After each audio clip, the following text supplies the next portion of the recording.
तो मैं वहां से भाई निकाला गया, कई जगह मैं गया, कम से कम 10 जगह पे अपने सवाल ले गया, मुझे जवाब नहीं मिला। अच्छा, वो सवाल थी क्या जरा? जैसे कि अल्लाह के नबी के बारे में बताया गया, अल्लाह के नबी ने 6 साल की लड़की से शादी की, जिनको हम अपनी इस्लाम के एतबार से माँ कहते हैं, अम्मी कहते हैं, हजरत आयशा।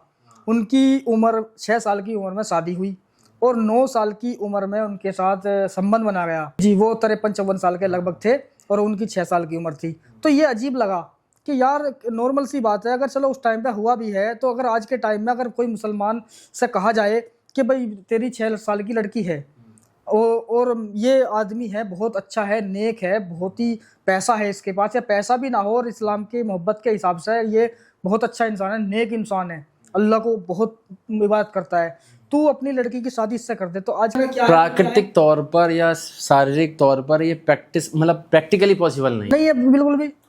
तो जैसे कि ये सवाल था, जैसे कि हमारे नबी को दासी दी गई थी मारिया अल किप्तिया, तो उसको दी थी इसलिए कि भाई ये इनके साथ रहेगी और इनकी खिदमत करेगी।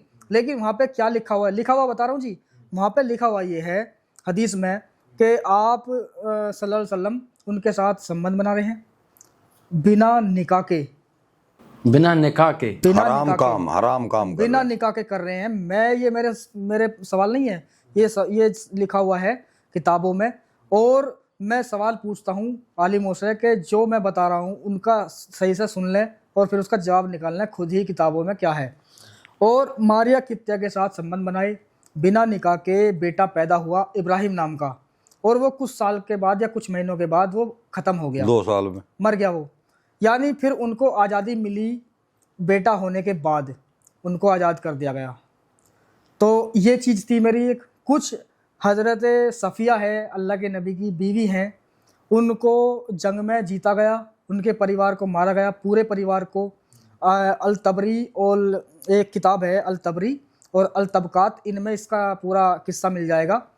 तो उसमें क्या है, उनको पहले गुलाम बनाया गया, फिर उनके पूरे परिवार को मार दिया गया। और जब हज़रत अली ने एक बार कहा कि जो सफ़िया है उसको तुम लेके आओ, तो वो पता नहीं कोई साहबी उन्हें गलती से वहाँ को ले आया जहाँ पे उनके परिवार के कटे हुए शरीर पड़े थे।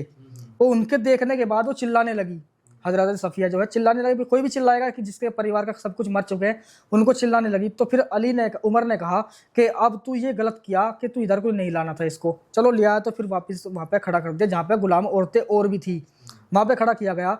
तो वो हज़रत सफ़िया जो थी, यानी हमारी माएँ हैं, वो उनके बारे में ये बताया कि जब उनका बंटवारा हुआ, सहाबियों में बटी वो, तो सफ़िया जो है एक अल कल्बी के नाम से उसका बाप था, दिया अल कल्बी, उसके हिस्से में वो सफ़िया आई थी।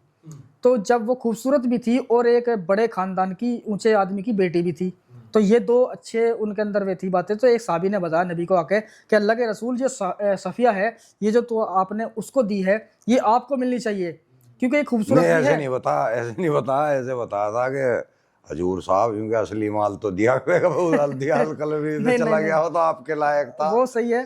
फिर वो बोले पेश करो हमारे हुजूर में।